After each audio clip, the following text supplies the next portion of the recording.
sa paglibre kanina ng fishball. Wala nga naman. Tsaka kapag may problema ka or kahit huwag ka mayang mag-chat sa akin, sabihin mo lang. Baka minsan paggaan ng loob mo pa kung Kaya pa kasi na, nahihiya pa ako sa'yo eh. At syempre, pangalawang beses pa lang din natin itong nagkikita. Syempre, pa.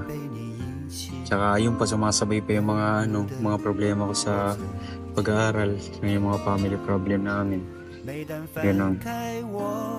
Pero kahit pa paano, magiging kumti man ako sa'yo. usap lang tayo sa chat para pag nag-meet tayo ng personal ulit, medyo mabawasan na yung tiyak natin. Sure. So, pala?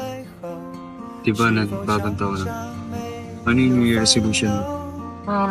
Yun lang ang New Year resolution ko is para sa sarili ko na gusto ko mas lalong pagbutihin yung pag-aaral ko.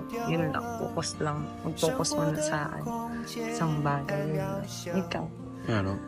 Siyempre, tapos na ako sa pag-aaral. Alam mo naman na ginagawa ko man yung best ko sa pag-aaral. So, ang New Year resolution ko is magda-diet na ako. Yak lang. Oo, magda-diet na din. Nagda-diet naman kasi ako kaso talaga yung stress ay di kayang labanan. Kaya parang yung nagiging stress reliever ko ay yung pag may nakita akong mga pagkain. Ganun. Kasi kailangan na todo effort sa pag-aaral.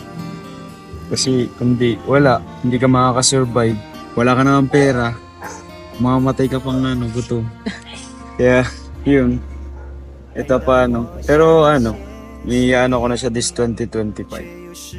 Na diet na ako diet na tayo.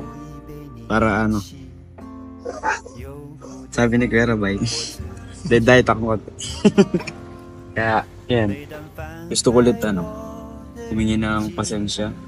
Siyempre, nabala kita na dapat magkikita tayo sa sa SM. Kaso yun hindi daw nakapunta at siyempre kukulangin din masyado. Kulangin. Pinagbabudget. Pinagkakasya ko na lang kasi ang budget ko. Kasi magpapasokan na.